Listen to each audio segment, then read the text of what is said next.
جو مزاروں پہ جاتے ہیں نا علاج کے لیے اور کہتے ہیں ہم بابا کے دربار پہ گئے تو ہم ٹھیک ہو گئے, واقعی وہ ٹھیک ہو جاتے ہیں. پتہ ہے ہوتا کیا ہے, جنات کو پتا ہوتا ہے یہ اس ڈیزائن کا آدمی ہے کہ یہ مزاروں کو ماننے والا ہے, لہذا جنات اس کے ساتھ کرتے ہیں شرارت.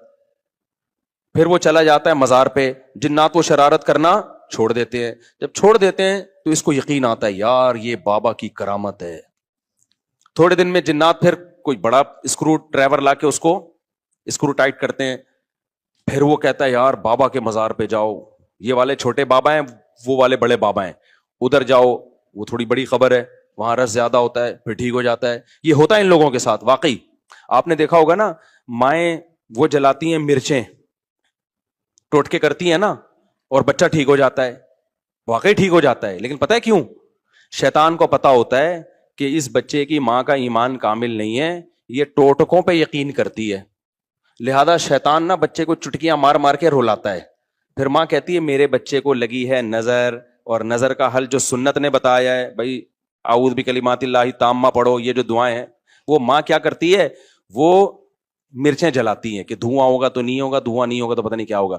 بچہ وقتی ٹھیک ہو جاتا ہے, پھر اس سے زیادہ تھوڑے دن میں چیخیں مارتا ہے. پھر ماں پھر وہ ٹوٹکے کرتی ہے, کہتی ہے دیکھو مفتی طارق مسعود صاحب تو میرے اپنے گھر میں نہیں میری چل رہی, میں اس دن گھر میں گیا میرے بچے کو میری مرچیں جل رہی ہیں. میں نے کہا میں ساری دنیا میں بیان کر رہا ہوں, گھر والوں نے کہا نہیں ٹھیک ہو جاتا ہے اس سے. میں نے کہا خراب ہی اسی سے ہو رہا ہے, چھوڑ دو, رونے دو, چیخنے دو, شیطان مایوس ہو کے اپنی فائلیں لپیٹ کے چلا جائے گا. جب شیطان دیکھتا ہے نا یار اس پہ تو کوئی اثر ہی نہیں ہو رہا, تو شیطان ایک ہی بچے پہ تھوڑی فوکس کرتا ہے, کہتا ہے یار کسی اور کو جا کے چٹکی مارو, ان کے ماں باپ پہ اثر نہیں ہو رہا. تو جو مزاروں پہ جا کے ٹھیک ہوتے ہیں, بیمار رہے چھوڑ دے مزاروں پہ جانا, تھوڑے دنوں میں خود بخود ٹھیک ہو. یہ ہوتا ہے. میں آپ کو ایک واقعہ سناتا ہوں, اس سے سمجھ میں آئے گا. ہم ایک گاؤں میں گئے, وہاں سارے بدعتی لوگ رہتے تھے نا, تو وہاں ایک قبر تھی کسی بزرگ کی. اچھا اس قبر کے قریب جا کے لیٹو, لوگ کہتے تھے یہ بزرگ لات مارتے ہیں, اور بندہ لڑکتا ہوا قبرستان کی دیوار سے جا کے لگتا ہے. واقعی ہوتا تھا ایسے, بزرگ تو لات نہیں مارتے تھے لیکن ہوتا تھا. ہم نے کہا چلو جا کے, ہم نے کہا ڈرامہ ہے کچھ بھی نہیں ہے. انہوں نے کہا نہیں ڈرامہ نہیں, یہ سچی مچی میں ہو رہا ہے. اچھا ہم گئے, اتنا موٹا بندہ لیٹا, ایک دم لڑکتا ہوا قبرستان کی دیوار تک کرالنگ, واقعی لگ رہا تھا کوئی اس کو دھکا دے رہا ہے, خود نہیں جا رہا تھا وہ, جو لیٹ رہا ہے گھومتا ہوا قبرستان کی دیوار. تو انہوں نے ہمیں کہا دیکھا یہ ہوتے ہیں بزرگ. میں نے کہا یار یہ فٹ بال کے کوئی کھلاڑی رہے ہیں, یہ بزرگ ہیں یہ کیا ہیں؟ مجھے پتا تھا اگر یہ بزرگ ہیں تو یہ کام نہیں کر رہے. بزرگوں کا کام ٹھڈے مارنا تھوڑی ہے یار, کر بھی نہیں سکتے.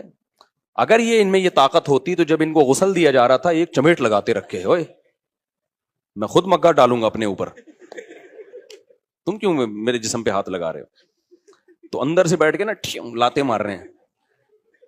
میرا مقصد کسی بزرگ کی توہین نہیں ہے, ہو سکتا ہے وہ بزرگ ہوں, لیکن اگر ہیں تو بھائی یہ کام بزرگ نہیں کر رہے. اب کیا تھا, اب باری آئی ہماری.